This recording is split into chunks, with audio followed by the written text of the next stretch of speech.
It started with a storm and a knock at my door. A storm that shook the shingles loose and rattled the thin fences of Sunny Ridge Estates, and a knock that sounded more like a warning than a neighborly hello. Funny thing is, I used to think an HOA was just a petty backdrop to suburban life. You know the type. Letters about lawn height, polite reminders about mailbox paint, neighbors who wave but judge you the moment your back is turned. That was all I expected when we bought the house. But that knock on that storm-soaked evening turned all those petty rules into something darker, something that would force me to pull a trigger to protect my family. I should back up, though. When Anna and I moved into Sunny Ridge, it looked like the kind of place where life would finally settle. Beige siding, kids riding bikes without helmets, neighbors dropping off lemon bars with handwritten recipes taped on top. It was supposed to be safe. Supposed to be a place where Lucas and Mateo could grow up without me worrying about traffic outside the base or the uncertainty that had always followed us around. We signed those closing papers believing we were buying peace. But peace in Sunny Ridge wasn't real. It was a facade, like those fake brick walls in model homes, thin and hollow when you knock on them. Behind the smiles were rules, and behind the rules were people who lived to enforce them. At first it was small things. A letter about the mailbox, a text from a neighbor asking if my grass was an inch too long. I laughed those things off, told Anna, "That's just the HOA being the HOA."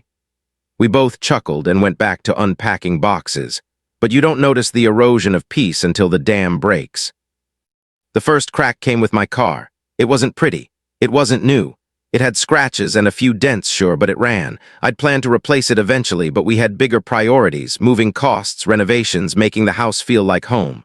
One morning at dawn, I stepped onto the porch with a coffee mug in hand and saw two men in cheap uniforms hooking my car up to a tow truck.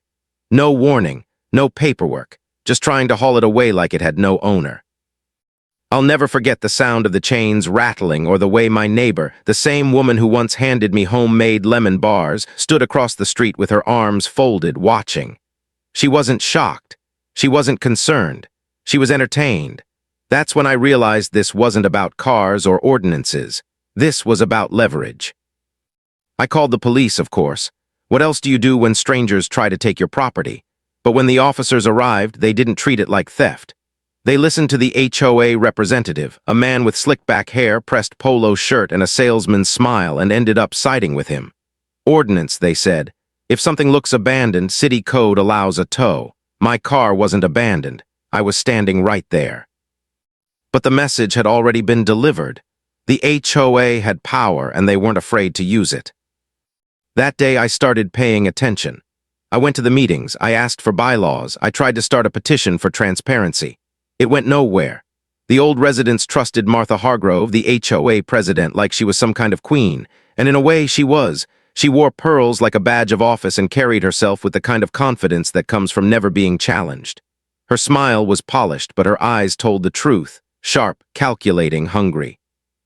They called me the complainer, the agitator, the one who didn't just go along.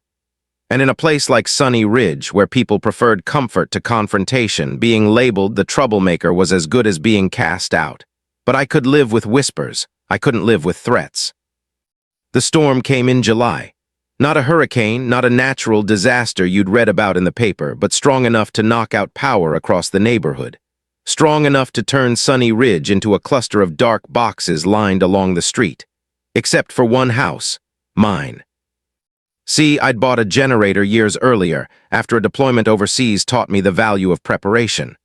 It wasn't big, but it kept the lights on, the fridge cold, and the coffee maker alive. And that little hum, that small flicker of electricity, changed everything. 3 days after the storm, Evelyn and Roberto knocked on our door. They were older, their house battered by a fallen tree, their roof torn open. Evelyn's hands shook as she held out a vial of insulin, her voice barely steady. "We can't keep this cold, please." How do you say no to that? Anna and I invited them in, set them up in the spare bedroom, and gave them access to the fridge. Roberto told stories to my boys about his time in the service, and Evelyn cooked meals that smelled like comfort even when the world outside smelled like wet asphalt and mildew. For a moment, it felt like community, the kind you read about, the kind you dream of. But in Sunny Ridge, kindness made you a target. Word spread fast. By the next evening, the HOA knew, and then came the knock. It was around sunset. The storm clouds were still heavy, the streets damp and glistening. I opened the door, and there she was, Martha Hargrove, pearls around her neck, clipboard in hand, 2 board members flanking her like guards. She didn't smile this time. She didn't even pretend. "We need a place for a meeting," she announced, as if reading from a script. "The board has to convene. Your house has power." I blinked, half convinced I'd misheard. "You want to use my house?" "Not want, need," she corrected. "Your family can step out for the evening. We'll be quick." For a second, I just stared at her. The audacity, the entitlement. My house was supposed to be their meeting hall because my generator worked. I told her no, calmly at first, then firmly. Her smile was thin, tight, stretched over something mean. "Refusal to cooperate will have consequences," she said, lowering her voice like it was a threat meant only for me.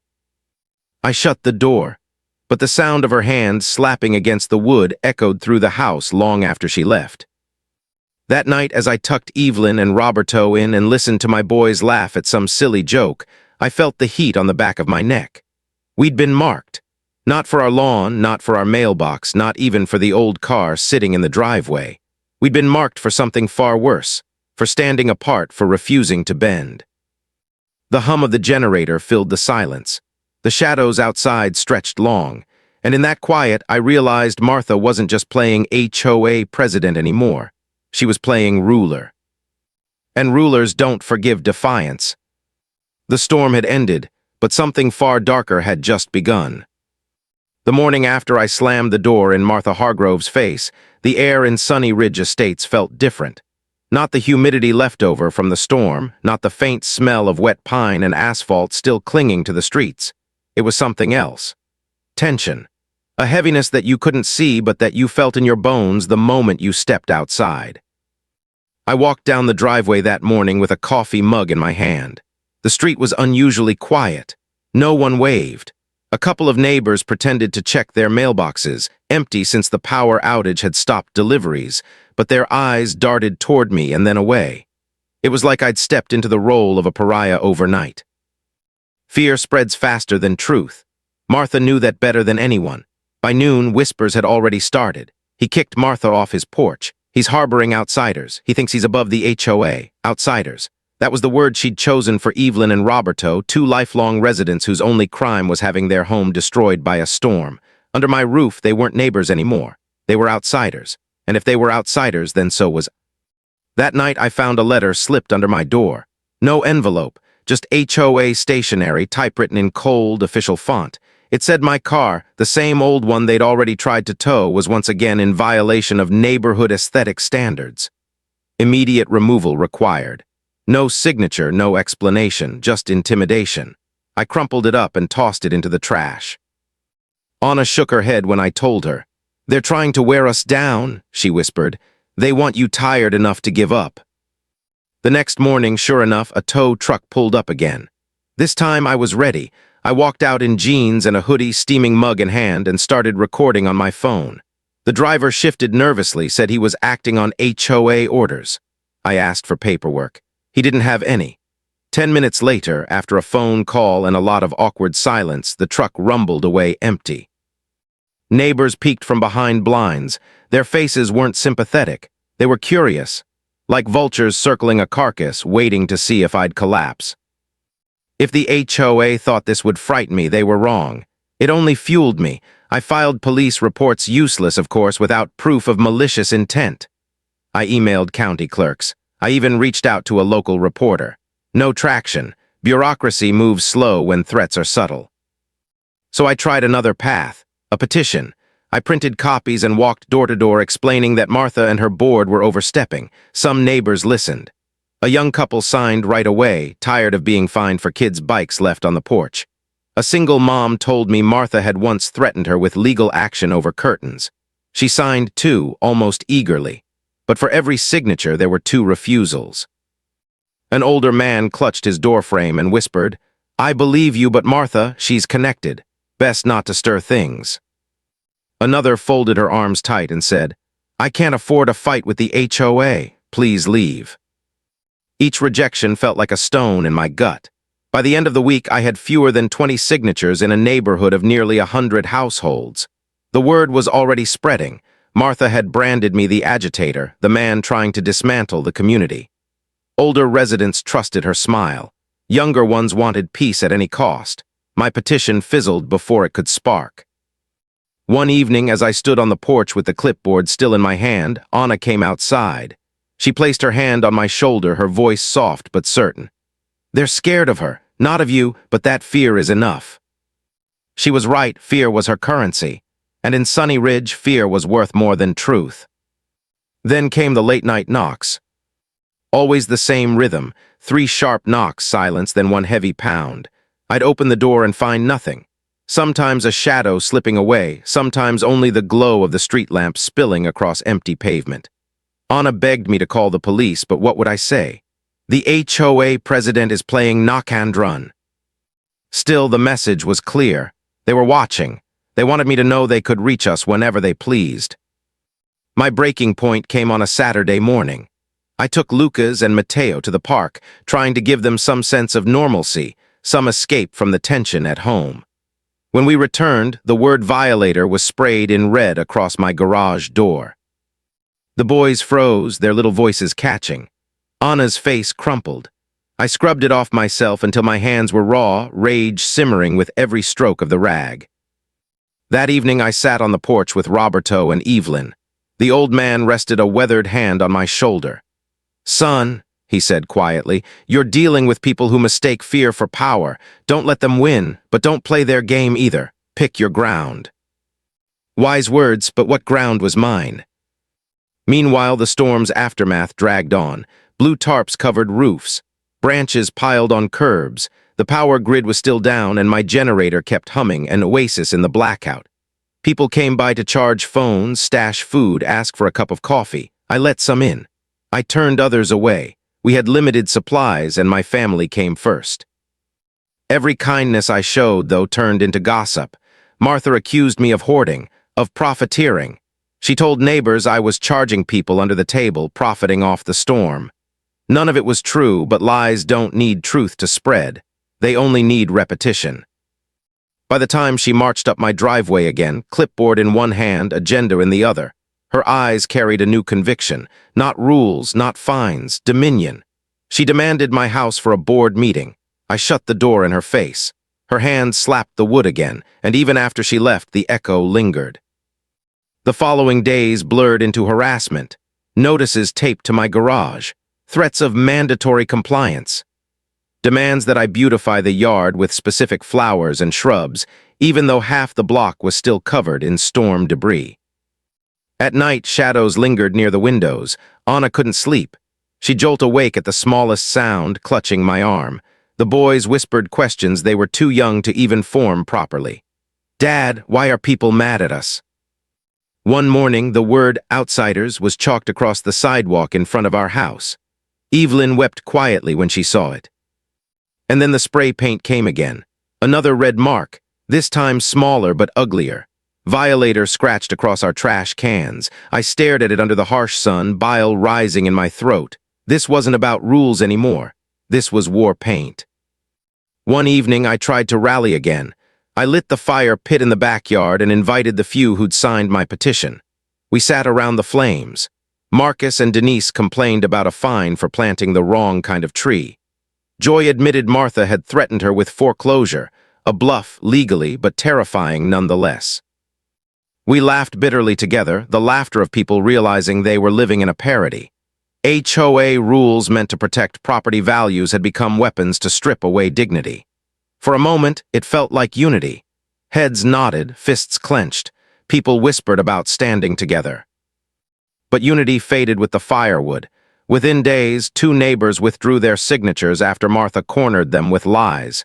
"He's unstable," she told them. "He's arming himself. He's dangerous." Lies backed by authority are stronger than truths whispered around a fire pit. That was the night Anna came into the kitchen pale and trembling. She'd been scrolling the neighborhood Facebook group. Martha had posted a long message dripping with faux concern, claiming I was harboring non-residents, refusing lawful inspections, and even brandishing a weapon. None of it was true, but the comments poured in anyway. "Thank you, Martha, for protecting us. We need to do something before he hurts someone." Anna's eyes welled up as she handed me the phone.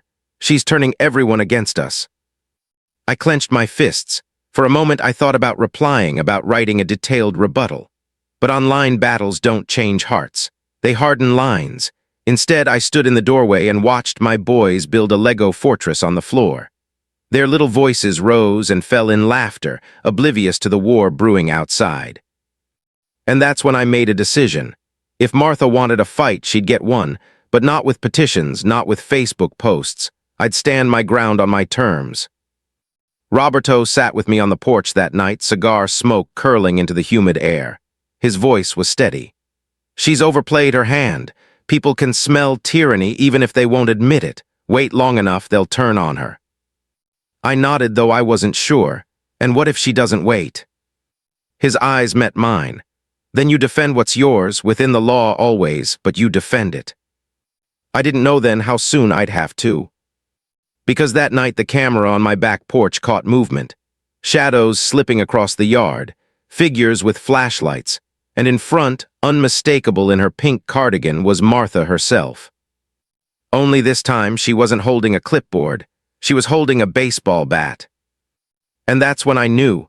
The storm outside had passed, but the real storm in Sunny Ridge was only just beginning. The first time Martha tried to commandeer my home, I thought it was theater. Just posturing, just another petty show of power. But when she showed up after midnight with half the board behind her, flashlights in their fists and a baseball bat in her hand, I realized this wasn't about theater anymore. This was real. The cameras caught them before I did. I was sitting on the porch, listening to the generator hum, when the screen on my phone lit up with motion alerts. Figures moved in the dark, 6, maybe 7 of them, their beams cutting across lawns. And there at the front was Martha, her pink cardigan glowing faintly in the artificial light, her chin raised, her grip tight around the handle of that bat. I froze. For a moment, disbelief kept me rooted. This was Sunny Ridge, not some back alley in a crumbling city. HOA presidents didn't sneak around at midnight armed with bats. Board members didn't creep down streets like a mob. And yet here they were, coming straight for my back gate. I snapped out of it, rushed inside, and hissed to Anna, "Lock the kids in the bedroom." She didn't ask questions, just grabbed Lucas and Mateo, their small feet pattering down the hallway as she closed them in tight. Evelyn pressed herself against the kitchen counter, pale, whispering a prayer. Roberto stood. He didn't run. He didn't panic. He just squared his shoulders, his jaw tightening like a man who'd seen this before. "They've lost their damn minds," he muttered, following me back out to the porch. The gate creaked under the pressure of their hands. That sound, that old iron squeal, echoed across the yard like a warning bell. Then her voice carried over, sharp, commanding, every word dripping with authority she didn't actually have. "Open up, Mr. Johnson. The community has decided. Your house will host the meeting with or without your consent." I stepped into the yard, flashlight in one hand, my other brushing the grip of the holstered gun at my hip. My heart pounded so loud it felt like it filled the night. I aimed the beam at her face. "You're trespassing. Leave now." Her eyes glittered in the light, not afraid, not ashamed, almost triumphant. "You think you're clever," she spat. "Harboring outsiders, defying the board, but you forget your family lives here. How safe do you think they'll be if you keep pushing us?" She lifted the bat, tilting it toward the house. I saw the reflection of my sliding glass door in the metal frame of her flashlight. And behind that door, my wife's silhouette, my boys huddled close. Something inside me snapped. Fear turned to fury, a raw, cold kind that comes when you realize someone crossed a line you can't ever walk back from. My hand rested firm on the gun. I didn't draw, not yet, but the weight of it pressed heavy, a reminder of the line between warning and survival. "You threaten my family again," I growled, my voice low but shaking with rage, "and you'll regret it." The standoff hung there, thick as the humid air. Behind me, Roberto's steady voice cut through like steel. "She's bluffing, son. Stand firm." But Martha wasn't bluffing anymore. Her knuckles whitened on the bat. She took a step forward. The gate rattled.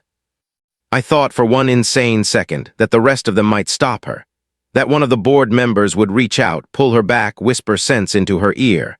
But no, they just stood there, flashlights bobbing, silent witnesses to their queen's madness. Then she raised the bat higher, and I knew the bluff had become intent. That night ended without blood, but it ended with a line drawn, a line I knew she would cross again. Anna and I barely slept. We sat at the kitchen table, the boys finally exhausted into slumber down the hall. Evelyn paced the living room whispering prayers. Roberto leaned back in his chair, arms crossed, gaze locked on the dark outside like he expected the mob to return at any second. "They'll be back," he said firmly. "That wasn't intimidation, that was a test. Next time they'll bring numbers. They'll want to prove the HOA owns this neighborhood, and they'll use your house to make the point." Anna wrapped her arms around herself, her voice breaking. "What if they try to take the kids?" I reached across the table and took her hand, even though my own trembled. "They won't," I said. "They'd have to go through me first." The next morning, proof of escalation appeared. My garage was plastered with notices, bold letters declaring me a non-compliant resident, threatening mandatory eviction for meeting space. Words stapled to wood like war paint. It was surreal, Orwellian. They weren't even pretending anymore. I tore the papers down, fury burning hotter than fear. Walked house to house again, hopping, praying that someone would finally speak up. Most didn't open their doors. Some cracked them just enough to whisper, "We support you, but we can't risk it." The fear was palpable. Martha had her claws in them so deep that even when they disagreed, they wouldn't move. That evening, while my boys played cards with Roberto at the kitchen table, I peeked through the blinds. Down the street, Martha stood on the corner, clipboard in hand, 15 neighbors gathered like disciples. She gestured toward my house, her voice carrying just enough to catch words. Selfish, dangerous, uncooperative. And then, if we allow one man to ignore the rules, what's to stop chaos from swallowing Sunny Ridge? Applause followed applause. I slammed the blinds shut, bile rising. Evelyn's voice drifted from the hallway. "I've seen cult leaders with less control." That night past midnight came another knock, not the taunting rhythm this time, a steady, purposeful pounding. I grabbed the baseball bat I kept by the bed and cracked the door just enough. There stood Marcus, the young father who'd signed my petition early on. His face was pale, his eyes darting up and down the street. "She's planning something," he whispered. "Tomorrow, if you don't surrender the house, the board will come in and remove you themselves." I scoffed, "That's illegal." He shook his head. "Doesn't matter. She told people you're hoarding weapons, said your kids aren't safe with you. She's painting you as a madman. I'm telling you because I don't want to see anyone hurt." My heart pounded as I shut the door. Tomorrow. The next day, I watched from my window as cars lined the street.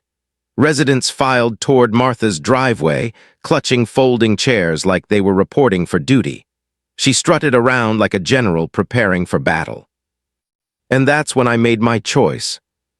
If she wanted a showdown, it wouldn't happen behind blinds or on Facebook posts. I'd confront her in the daylight, in front of everyone. I walked up the street, Evelyn beside me, Roberto a silent shadow just behind. Conversations died as we approached. Martha straightened, a smug smile on her face.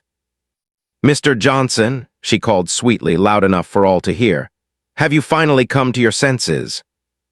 I shook my head. "No, Martha, I've come to tell you what the law actually says." I held up a printout of the state property code, courtesy of Clara, the lawyer I'd consulted. "The HOA has no authority to enter private residences. None. You can regulate fences and lawns, but not my living room. If you or anyone else steps onto my property uninvited, it's trespassing. If you threaten my family, it's assault. You've been bluffing, and it's time they all knew it." Murmurs rippled through the crowd. Martha's smile faltered, then snapped back. "Don't listen to him," she barked. "He's twisting the law. This man is unstable. He's harboring outsiders and stockpiling weapons. He wants to destroy the HOA that protects you." "Protects them." The word scraped against my nerves like a rusty nail. I took a step closer, my voice steady. "Protects them. You find Denise for the color of her curtains. You threatened Joy with foreclosure. You tried to tow my legal car. That's not protection. That's tyranny dressed in a cardigan." The crowd gasped. Someone chuckled nervously. Martha's face turned crimson. "You think you can insult me?" she hissed. "You think you can stand against this community?" "I don't stand against the community," I said, locking eyes with her. "I stand for it against you." That was it, the breaking point. Her mask cracked. She lunged forward, clipboard jabbing toward my chest. But Roberto moved faster than I'd ever seen, stepping between us. His voice cut like steel. "Back off, Martha. You just crossed into assault." She froze just for a second. Roberto's stance, his tone, it wasn't just neighborly defense. It was training, authority. Later, I'd learn the truth, 30 years as a police officer, but in that moment, it was enough to make her hesitate. Enough, but not for long. "If you won't hand over your house," she hissed, "then you'll learn the hard way." And with that, she stormed off, her flock trailing behind like shadows. That night, I reinforced every lock, turned on every camera, sat on the porch with my gun holstered at my hip. Because I knew, deep down I knew. The HOA had declared war. And next time, they wouldn't come with clipboards. They'd come to break us. By the time the sun went down that evening, I knew in my gut that Martha wasn't finished. People like her don't forgive humiliation. They double down. The generator hummed in the background, steady as my heartbeat wasn't. Lucas and Mateo built card towers with Roberto at the kitchen table. Evelyn clattered pots in the kitchen just to give her trembling hands something to do, and Anna sat on the porch beside me. She didn't speak much, just stared into the darkness like she was waiting for it to move. "You know she's going to come back," she said softly. I nodded. The question was when. It didn't take long. Just past midnight, the cameras lit up again. Figures, this time in formation, not stragglers, flashlights bobbing in rhythm, not hesitation, purpose. At the front, unmistakable, was Martha. Pink cardigan faint under the beams, that bat in her hand again. Behind her, 2 board members carried crowbars. Others trailed with grim expressions, neighbors who had been coaxed into believing this was for the good of the community. "They're here," I whispered, heart pounding. Roberto moved to the window, his old eyes narrowing. "They're armed, and they're headed straight for your gate." Anna gasped, clutching her phone. "We need to call the police." I shoved the phone into her hand. "Already dialing, do it, but don't count on them arriving in time." I grabbed my flashlight with one hand, my other resting on the weight at my hip. I stepped into the backyard, the faint glow of dying embers from the fire pit sparking against the night. The gate rattled, then her voice cut through the quiet, shrill and commanding. "Open the gate, Mr. Johnson. We've had enough of your defiance. Your home belongs to this community, not to you." I raised the beam, aiming it straight at her face. "You're trespassing. You need to leave, right now." She sneered, her voice dripping with venom. "Not until you learn your place." And then she did it. She raised the bat not at me but toward the sliding glass door. Behind it, Anna stood frozen, our boys clinging to her, their little faces pressed against the glass. Something inside me broke. Fear, fury, instinct, it all collapsed into one raw impulse. My hand drew the weapon before I even knew it. "Drop it," I roared, my voice shaking the night. For a second the world froze, flashlights halted, the mob gasped, even Martha faltered. And then with a twisted glint in her eyes, she lunged forward. The gun fired once. The crack echoed across Sunny Ridge like thunder. She screamed, collapsing into the grass, the bat clattering from her hands. Chaos erupted. Flashlights jerked wildly. Neighbors scattered, bolting into the darkness. 2 froze until Roberto's voice, loud, commanding like a drill sergeant, snapped them free. "Get the hell out!" They fled, stumbling over each other in their panic. The smell of gunpowder hung heavy in the humid air. My ears rang. My hands shook. I stood there, weapon still raised, smoke curling from the barrel, my breath ragged in my chest. Anna rushed out, pulling the boys back inside, her voice breaking with sobs. Evelyn appeared behind her, pale, hands clasped over her mouth. Roberto stayed steady, his hand firm on my shoulder. "Safety on," he murmured. I clicked it, lowered the weapon, and set it down on the patio table where everyone could see. My chest heaved. My knees wanted to buckle, but I stayed standing because I had to. Within minutes, the sirens came. Red and blue lights splashed across the dark street. Neighbors peered from behind curtains, their eyes wide, their whispers carrying. The officers found me sitting on the porch, hands open, weapon far out of reach. Protocol, I knew. I didn't resist as they cuffed me. Still, the sight of my boys' tear-streaked faces pressed to the upstairs window, watching their father led away in restraints, cut deeper than the cuffs ever could. Martha lay in the yard, clutching her leg, her cardigan stained with blood. Her voice rose in shrill, dramatic cries. "He tried to kill me. He's insane. Arrest him." I kept my voice calm, steady, even though inside I was unraveling. I defended my family. She came armed onto my property. It's all on the cameras. The younger officer looked uncertain. The older one raised a brow. "Cameras. Back of the house, every angle," I said quickly. Roberto stepped forward, his voice even unwavering. "I saw everything. She advanced on his family with a bat. He gave clear warnings. He fired only when she posed imminent danger." The older officer's eyes flickered to Roberto. "And you are?" Roberto met his gaze without flinching. "Detective Alvarez, retired, 30 years. Recognition clicked instantly. Respect followed.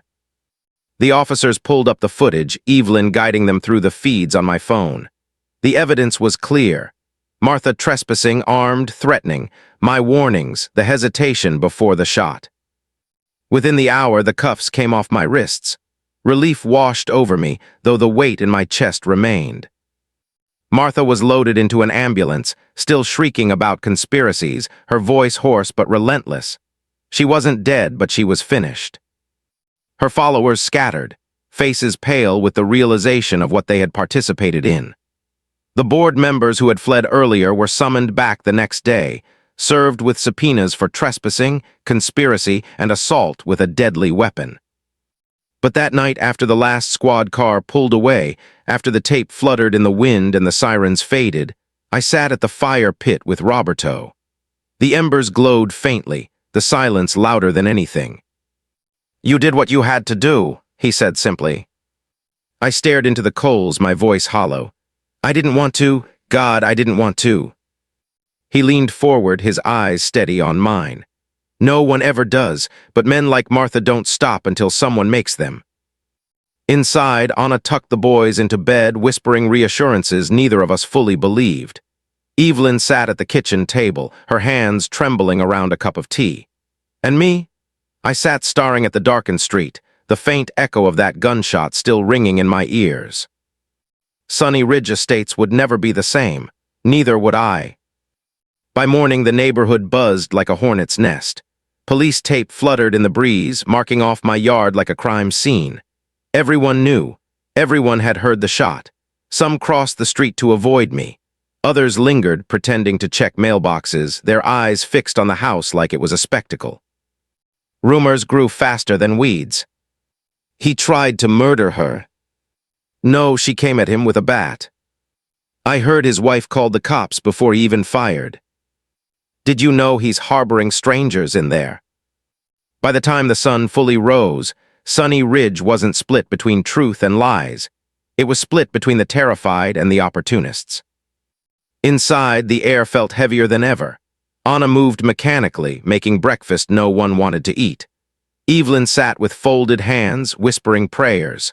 Roberto, ever the sentinel, kept watch from the porch like he was still on duty. And I sat in the living room, staring at the gun on the counter. Clean now, safety on. A weapon I'd bought for protection, but deep down had always hoped I'd never need to use. But I had. And that single shot had changed everything. The sound of the gunshot never really left Sunny Ridge. It echoed longer than it should have, not just through the humid night, but through the mornings that followed. People carried it in their whispers, in the way they looked at me when I walked down the street, in the way their curtains twitched open and shut as if I were a spectacle rather than a neighbor.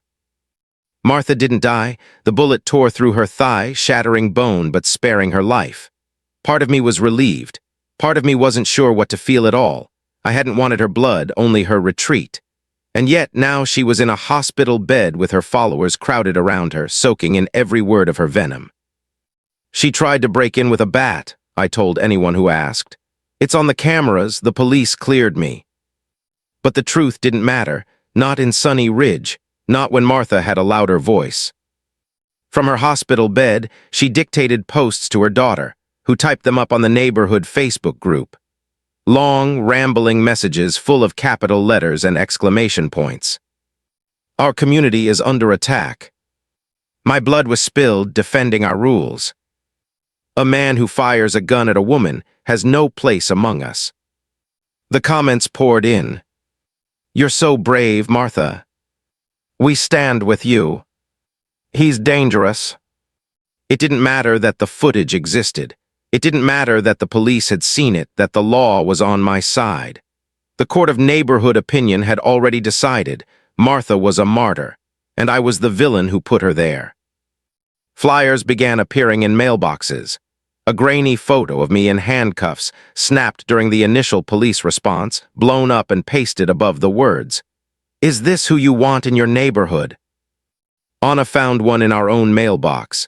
She dropped it on the counter like it burned. Her hands trembled as she spoke.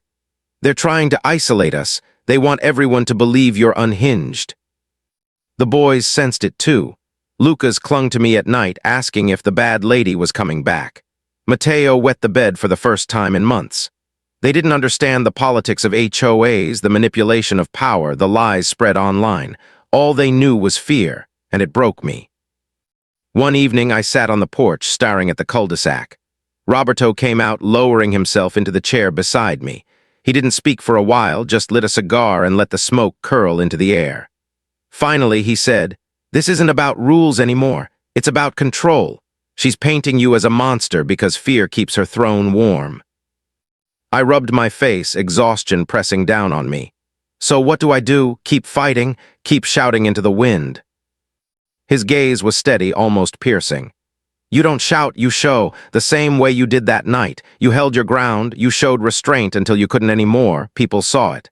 Some won't admit it yet, but they felt it. They felt the truth. I shook my head. The truth doesn't seem to matter here. Not until it's undeniable, he said. You've got to make it so clear, so visible, that no lie can smother it. He was right, but how? The answer came quietly from a place I didn't expect. Denise, the woman who'd complained about tree fines at our fire pit, slipped an envelope under my door one morning. Inside was a list of names, 30 signatures, neighbors who wanted change. At the bottom, in shaky handwriting, she'd written, "We need you to lead this. Please don't give up." I sat at the kitchen table staring at those names while Anna poured coffee. For the first time since the shot, I felt something other than dread. Hope, fragile but real. I met with them one by one. Denise, Marcus. Joy, the single mom with the curtain fines. Slowly the numbers grew. Each person had their story, their quiet resentment, their scar from Martha's reign. She threatened to tow my daughter's car because it had a dent. She fined me for leaving a trash bin out after a storm. She told me if I couldn't afford the rules, I didn't deserve to live here. Every story was a nail in the coffin of her authority. Of course, Martha fought back. Flyers grew nastier. Rumors wilder. Someone dumped trash in my yard, spray-painted "killer" across the fence. The police came again when a brick shattered our mailbox in the dead of night. Through it all, Roberto stood like stone. Evelyn prayed louder. Anna cried quietly in the shower where the kids wouldn't hear. And me, I carried the weight of that gunshot every day, trying to hold it together for all of them. Then came the turning point. The HOA board, fractured and humiliated, called for an emergency meeting. Officially, it was to reassess leadership during Martha's recovery. Unofficially, everyone knew it was about one thing, my fate. Rumors swirled. Would they vote to expel me? Could they? Was it even legal? No one seemed to know, but everyone seemed to care. For weeks, the fight that started at my gate consumed the neighborhood. Sides were drawn in chalk lines across lawns and sidewalks. On the day of the meeting, cars filled the cul-de-sac. Folding chairs sprouted like weeds. The crowd buzzed with tension.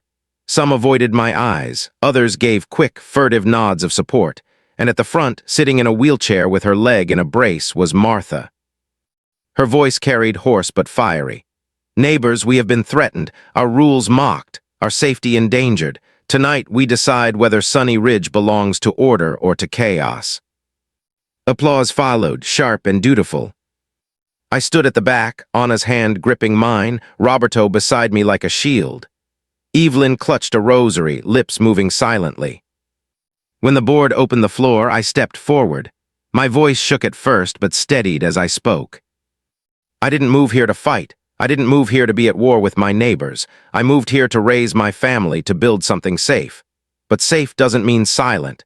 Safe doesn't mean letting one person's rules crush everyone else's lives. I didn't shoot to kill, I shot to protect. And if you look deep down, you know it's not just my family that needed protection, it's all of us." The words hung there, some eyes softened, some hardened further. Martha's glare could have burned through stone. The board announced the vote would be held in a week. 1 week to decide whether Martha would keep her crown, or whether Sunny Ridge would finally see her fall. That week was hell, flyers, rumors, late-night knocks, a sense that every step outside was being watched. Anna barely slept. The boys clung to me constantly. Even Roberto admitted in a low growl, "She's desperate now. Desperate people are dangerous." On the eve of the vote, I stood in the yard alone. The night was thick with cicadas, the air heavy with the weight of everything to come. Behind me, lights glowed warm in the windows. My family. Inside, safe for the moment. Ahead of me, the dark street stretched silent, every house a mystery, every neighbor a question mark. Tomorrow it would all break. Tomorrow they would choose. And I had no idea whether the truth would be enough. The night of the emergency vote felt less like a community meeting and more like a trial. The cul-de-sac was lined with cars, headlights cutting across manicured lawns. Neighbors filed into folding chairs set up in a semicircle around Martha's driveway, their faces tight, their whispers low. At the center of it all sat Martha, perched in her wheelchair like a queen on a throne, her leg bound in a brace, her expression twisted into something both pitiful and defiant.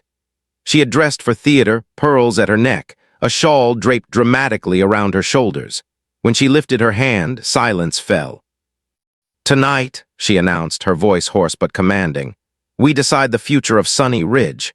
Do we remain a community of rules, order, and dignity, or do we give in to chaos, violence, and fear?" Applause erupted from her loyalists, sharp and eager, but others only shifted in their seats, their faces uncertain. Anna squeezed my hand.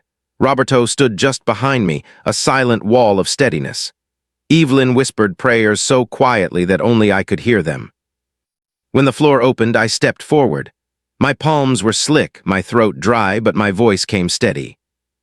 "You've all seen the flyers, you've read the posts, you've heard Martha's story, but here's the truth. She came onto my property at midnight armed with a bat. She threatened my wife and my children. It's all on the cameras. The police cleared me because I acted within my rights. This isn't about safety. This isn't about rules. This is about control. And every one of you knows, deep down, you've felt her control." I gestured to the crowd, my voice stronger now. "Denise, you remember the fines for your tree. Joy, the foreclosure threats. Marcus, the letters about your daughter's car. How many of you have been humiliated, threatened, or fined for things that had nothing to do with safety and everything to do with power?" For a moment the silence held. Then Denise stood, her voice shaky but firm. She fined me $500 for planting a maple tree, said it wasn't on the approved list. Murmurs rippled. Joy stood next, tears brimming in her eyes. She sent me 3 letters threatening foreclosure because I was late on dues after my husband died. She said maybe I was cut out for this neighborhood. Gasps broke out. Heads turned toward Martha. She tightened her jaw, her hands gripping the arms of her wheelchair. "It's called standards," she snapped. "If we don't enforce them, this place becomes a slum." But her words rang hollow, too sharp, too cruel. Then Marcus spoke. She told me my daughter's dented car was lowering property values and had it towed without warning. I had to pay $300 just to get it back. One by one, the stories poured out. Small grievances at first, then heavier, sharper ones. Curtains, lawn chairs, holiday decorations, wheelchair ramps. People who had swallowed their anger for years finally let it spill into the humid night. And suddenly, I wasn't alone anymore. Martha's mask cracked. She pounded the arm of her chair, her voice rising. Lies, all of it. These are bitter people who can't follow rules. Without me, this neighborhood will collapse. But the tide had turned. The whispers weren't in her favor anymore. They were against her. The board called for the vote. Each household cast a slip of paper into the box. The wait felt endless. My pulse hammered as the board tallied behind a folding table, their faces unreadable. Finally, the head of the board, normally one of Martha's most loyal allies, cleared his throat. His hands trembled as he read. By a vote of 57 to 39, the community has chosen to dissolve the Sunny Ridge HOA effective immediately. The words hit like a thunderclap. Gasps, cheers, a smattering of applause. People clutched each other's hands, some crying, some laughing. For the first time in months, I saw relief instead of fear in their faces. But not Martha's. Her face went scarlet. She clawed at the arms of her wheelchair, rising slightly, her voice breaking into a scream. No, you can't do this. You need me. Without me, this place will rot. You'll all regret this. Her followers tried to soothe her, but she lashed out, swiping at them with her good arm. Traitors! Every one of you, you'll beg me to come back when your lawns are overgrown and your houses are worthless. Her words tumbled into hysterical shrieks. Spittle flew. She trembled with rage, shaking so violently that her wheelchair rocked. Two officers, already present to keep the peace, stepped forward, laying gentle but firm hands on her shoulders. Ma'am, that's enough. She fought them like a cornered animal, her voice carrying over the crowd. This isn't over, you hear me? This isn't over. They wheeled her away, her screams echoing down the street, rattling through every house. The meeting dissolved into chaos. Some neighbors cheered openly, hugging each other. Others slipped away quietly, unwilling to be seen choosing sides. The board members looked pale, stunned, like men who had watched the foundation crumble beneath their feet. I stood frozen, Anna clinging to me, the boys peeking wide-eyed from behind her legs. Roberto rested a steady hand on my shoulder. Evelyn crossed herself, whispering, It's done. Thank God it's done. But I knew better. As I watched the taillights of the police car vanish into the night, Martha's words echoed in my head. This isn't over. And deep down, in the marrow of my bones, I knew she meant it. That night the street was quieter than it had been in months.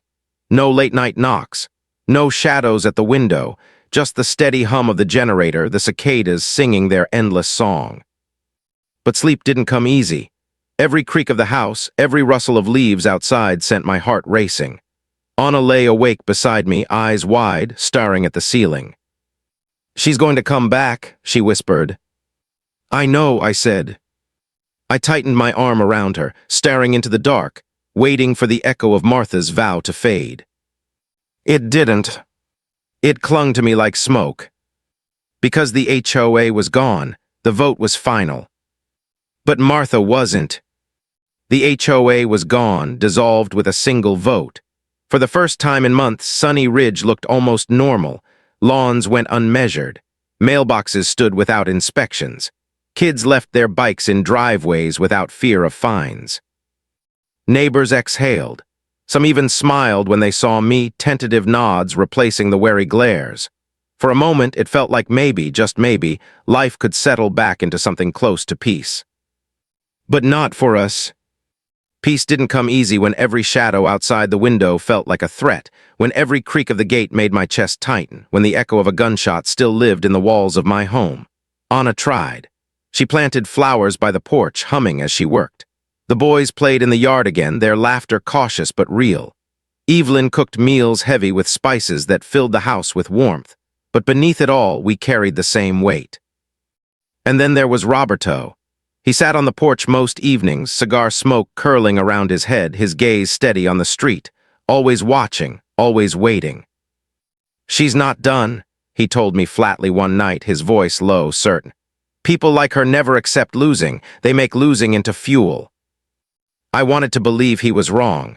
I wanted to believe Martha's rage had burned itself out when she was wheeled away screaming. But then the notes started. The first was slipped under the door in the dead of night, typed in bold block letters. "The community needs order. You took that away. I'll bring it back." Anna found it when she came down for coffee. Her hands shook so badly the mug slipped and shattered on the tile. The second note came a week later, taped to the mailbox. "Rules are what keep people safe. Without them, you're nothing." The third was worse, delivered with a dead crow laid on the welcome mat, wings stiff, eyes glazed. The note pinned to its breast read, "Chaos kills." The police came, shrugged, filed reports. "No fingerprints, no cameras picking her up," they said. "Could be kids, could be her, no way to prove it."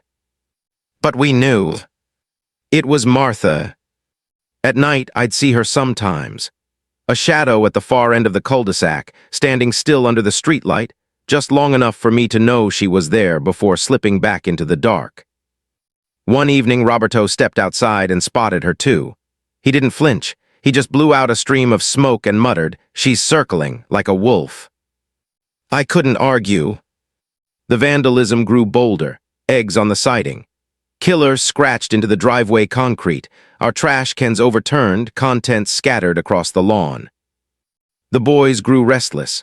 Mateo cried at night. Lucas begged to sleep in our bed. Anna started triple-checking the locks, her hair pulled back in a tight knot, her eyes hollow from lack of sleep. And me, I felt the old fury stirring, the same raw pulse that had surged the night I pulled the trigger.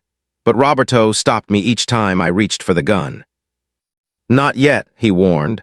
"Don't give her the satisfaction. She wants you to break. She wants you to look like the monster she's painted you to be." He was right, but waiting was its own kind of torture. The final straw came when Evelyn found the fourth note taped to the kitchen window from the outside. We hadn't heard a thing, but there it was. "If the law won't bring order, I will." That night, Roberto pulled me aside. His eyes were hard, his voice firmer than ever. "She's building to something. You need to be ready. Cameras won't stop her. Cops won't come in time. When it happens, you'll have seconds.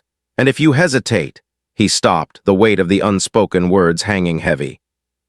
I swallowed hard, nodding. "I won't." The following days passed in a haze. Every errand felt dangerous. Every step outside felt watched. The boys weren't allowed to play alone anymore. Anna barely left the house. Evelyn clutched her rosary tighter with each sunrise. Then came the night it broke. The storm returned, heavy rain lashing against the windows, wind howling through the trees.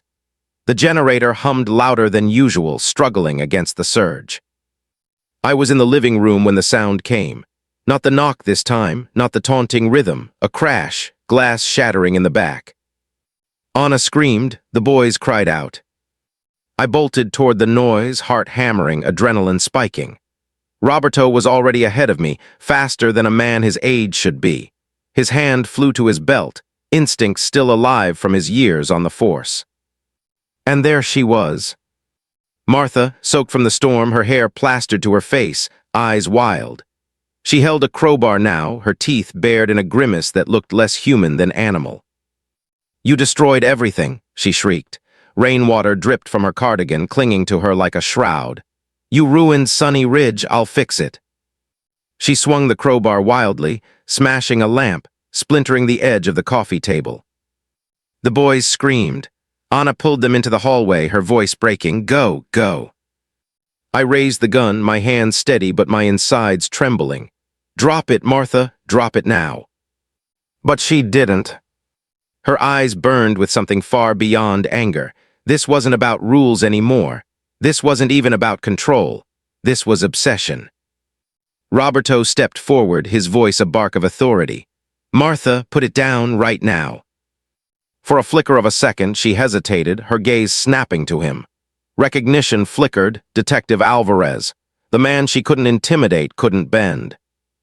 And then she screamed. With all her weight, she charged. Time slowed. The crowbar arced through the air, inches from Roberto's head.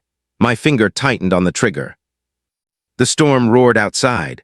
The boys wailed in the hallway. Anna sobbed their names. And I realized in that split second, This wasn't just about saving my family anymore. This was about ending the storm that had consumed all of Sunny Ridge. The trigger pulled. The shot rang out. And everything fell into silence. The shot split the storm in two. For a moment, even the rain seemed to pause. My ears rang, the smell of gunpowder hanging heavy in the air. Martha staggered back, the crowbar slipping from her fingers, clattering onto the hardwood floor.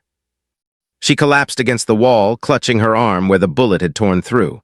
Her scream was raw, high-pitched, but beneath it there was something else, rage. Not fear, not remorse. Rage even as she bled on my floor. Anna clutched the boys in the hallway, shielding their eyes. Evelyn whispered prayers, her rosary beads clacking between trembling fingers. Roberto stood steady, his hand on my shoulder, grounding me as the adrenaline ripped through my chest. "It's over," he murmured. "She crossed the line and you stopped her." But my hand still shook. My chest heaved. I didn't feel victorious. I felt hollow. The sirens came again, red and blue cutting through the storm. Officers poured into the house, weapons drawn, voices commanding. But when they saw the scene, the shattered glass, the crowbar, the blood, the trembling children, they lowered their weapons. Martha was restrained, her screams echoing through the night. "He ruined everything. He destroyed Sunny Ridge. You'll regret this. You'll all regret this." Her voice faded as they carried her out, stormwater mixing with the blood on her clothes. Neighbors gathered in the street, their umbrellas forming a circle of silent witnesses. Some looked at me with pity, others with fear, but most with something else, relief. The storm had raged too long, and now, finally, it was over. The officers stayed for hours, taking statements, collecting evidence, replaying the camera footage that captured every second. When it was done, they told me I was free to go inside, free to breathe again. And yet I stood on the porch long after they left, rain dripping from the eaves, the generator humming, the cul-de-sac quiet for the first time in months. Inside, Anna held the boys close until they finally drifted into restless sleep. Evelyn sat at the kitchen table, tears streaking her face, whispering prayers of thanks. Roberto lit another cigar, his hands steady as always. "You did what had to be done," he said again, his voice softer this time. But I wasn't sure, not yet. In the days that followed, the neighborhood shifted. Slowly, cautiously, life returned. No more flyers, no more knocks in the night, no more fines tucked into mailboxes like knives. The dissolution of the HOA stood firm, the board scattered, Martha awaiting trial for assault, trespassing, and attempted burglary. Her reign was over, and yet her shadow lingered. Neighbors whispered less, smiled more. Some came forward with casseroles, awkward apologies, hesitant words of support. "We should have spoken up sooner," they said. "We should have stopped her before it got this far." I nodded, accepted the dishes, but inside the weight remained. The boys began to laugh again, chasing each other across the yard, their shouts bright against the quiet street. Anna planted more flowers, her hands steady now, her eyes softer. Evelyn sang in the kitchen while she cooked, her voice trembling but full of life. And Roberto, he sat on the porch every evening, cigar in hand, watching the street as though guarding it one last time. One night he turned to me, his gaze steady. "You know, son," he said, "people think strength is in shouting, in winning fights, but real strength it's in holding steady when the world wants to break you. You did that, don't forget it." I looked at him, at the lines etched deep into his face, at the quiet dignity he carried, and I realized he wasn't just talking about me. He was talking about himself, about Evelyn, about every neighbor who had been silent for too long under Martha's rule. Sometimes silence isn't weakness, sometimes it's survival. Weeks passed, the storm damage was repaired, the tarps came down, the lawns grew wild for a while before settling into something natural, something human.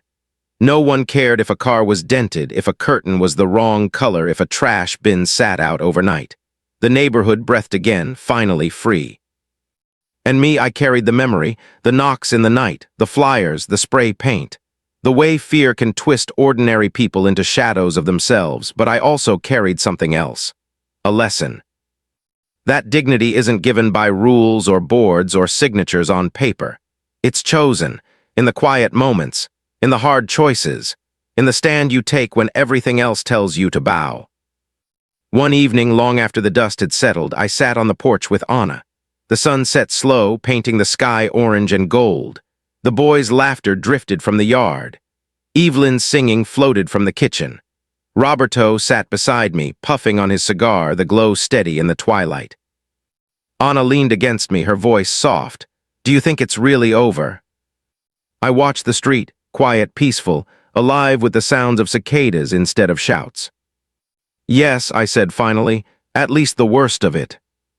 She nodded, her hand finding mine. And for the first time in months, I believed it. The storm had passed. The neighborhood had healed. And though the echoes of gunshots and screams would never fully fade, one truth remained, etched into me deeper than any wound.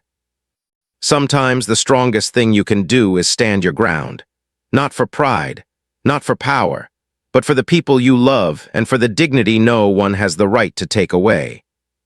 You've heard this confession, now wait until you hear the next one, the truth that shatters everything you thought you knew.